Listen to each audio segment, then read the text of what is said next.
nuevo análisis de la coyuntura internacional, aquí en nuestro programa de Empresas y Mercados. Es por esto que nos acompaña Nora Balzarotti, analista de Nevasa, para que profundice acerca de los temas más relevantes que involucran la agenda económica. Buenas tardes, Nora. Hola, ¿cómo estás? Bien, gracias. Empecemos armando esta gran fotografía en términos generales de cuáles son los riesgos y entonces, por ende, también cuál es el diagnóstico de la economía internacional. Bueno, en los riesgos de la economía internacional, ya sea riesgos negativos o positivos, vemos que hay dos factores que fueron muy preponderantes en los últimos tiempos, pero que ahora han aminorado su importancia, que son el riesgo a la salida o a la ruptura del euro en Europa.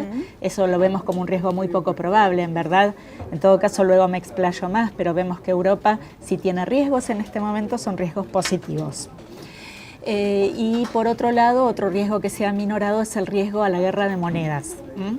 Sigue vigente para nosotros el tema del fiscal drag en Estados Unidos. Este es un riesgo por el impacto que tiene sobre una economía que se está recuperando bastante vigorosamente, pero que tiene esta contracción por el tema fiscal. El tema de la rotación violenta que deriva de los cambios de bonos hacia acciones por los aumentos de tasa. Y por último, el riesgo que consideramos, lo digo al final, pero no por eso menos importante, sino el más importante, el riesgo de China, el riesgo del crecimiento en China. Perfecto, entonces empecemos a profundizar cada uno de los temas. Hablemos de Europa.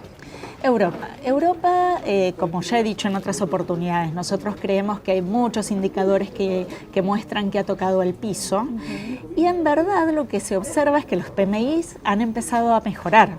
Entonces, seguramente con las ganancias de competitividad que se han visto en los países periféricos.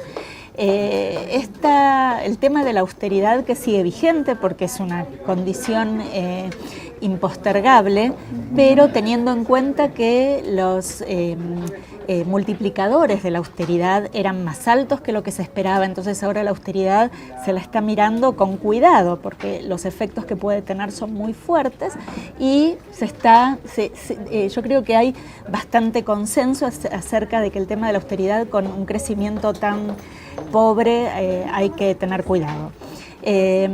Pero además existe el riesgo al alza, el riesgo positivo del que el Banco Central Europeo tome alguna medida de estímulo, aunque hasta ahora han sido muy renuentes.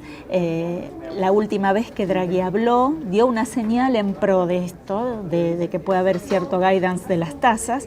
Entonces por ese lado yo creo que es más, en nuestras recomendaciones de cartera estamos dándole menos peso a los países emergentes y poniéndole más peso a Europa. China, su desaceleración y los efectos van a ser los principales riesgos a los que se podría enfrentar la economía mundial de acá a fin de año. Sí, yo creo que nosotros creemos que es el principal riesgo.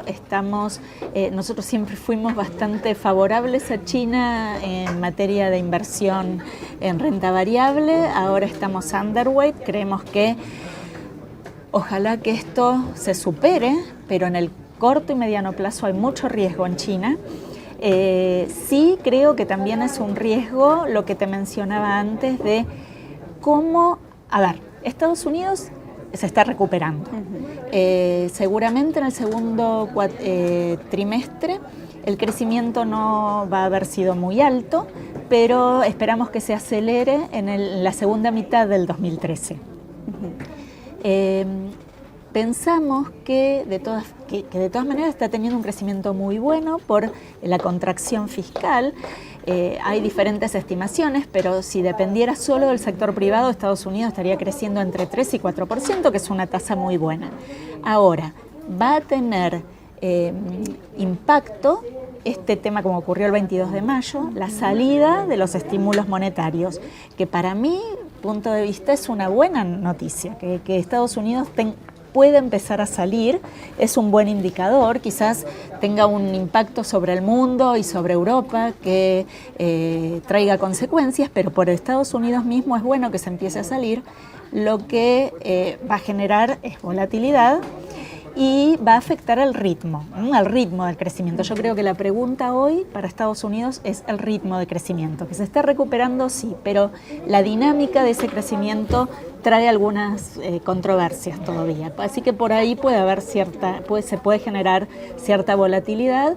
En el último mes hemos visto mejor a los emergentes han estado muy mal este año. De hecho, en los últimos 90 días la inversión con el peor rendimiento fue el MSCI de los países emergentes, seguido por el oro, creo, que sin duda también eso es un indicador de expectativas bajas de inflación, sobre todo en Estados Unidos.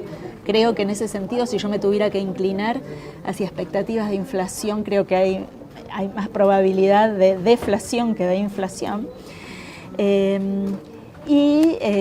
También, por el otro lado, la inversión que más rindió fue el petróleo, pero por circunstancias muy particulares de su mercado. Perfecto, Nora. Entonces, para terminar, lo habíamos conversado en otros programas, pero ahora un poco para retomarlo. Japón había tomado las decisiones correctas antes, ahora ¿cómo cambian las expectativas para este país? Japón, acá la semana pasada hubo una elección en la que volvió a ganar el partido del primer ministro, Abe. Esto es positivo, si hace las cosas bien, porque tiene mucho tiempo por delante para abocarse a la cuestión de recuperación económica sin tener que pensar en los costos políticos. Entonces, son varios años por delante que tiene posibilidades de no tener que preocuparse por lo que el electorado dirá. Un dato que salió hace poco y que creo que es alentador, aunque por supuesto todavía con alfileres, es que el IPC fue más alto que el esperado. La idea es inflar la economía japonesa, generar inflación, y el IPC fue superior al esperado, un IPC bajo en términos internacionales, pero superior al esperado. Eso con alimentos y energía, sacando alimentos y energía, el core da todavía con deflación, pero igual la tasa fue menos deflacionaria que la esperada. Entonces vemos que por ese sentido las expectativas sí en Japón ya están mejor, pero empezamos a ver indicadores reales que ya no dependen exclusivamente de las expectativas, como son la inflación, algunos PMIs. Japón estuvo un poco en el olvido porque tuvo una performance muy mala en la última década y todavía más.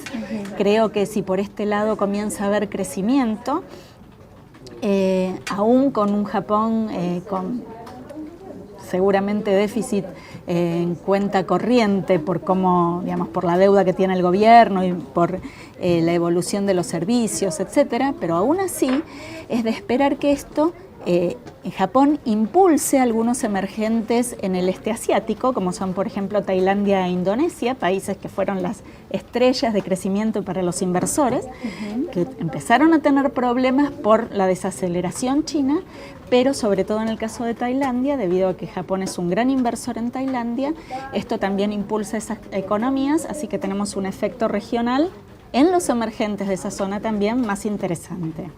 Muy bien, Nora, entonces nos quedamos con esta mirada económica, repasamos la mayoría de los continentes. Sí. Muchas gracias por esta entrevista. Al contrario. Y muchas gracias a ustedes por acompañarnos en esta edición de Pulso TV. Que tengan muy buenas tardes.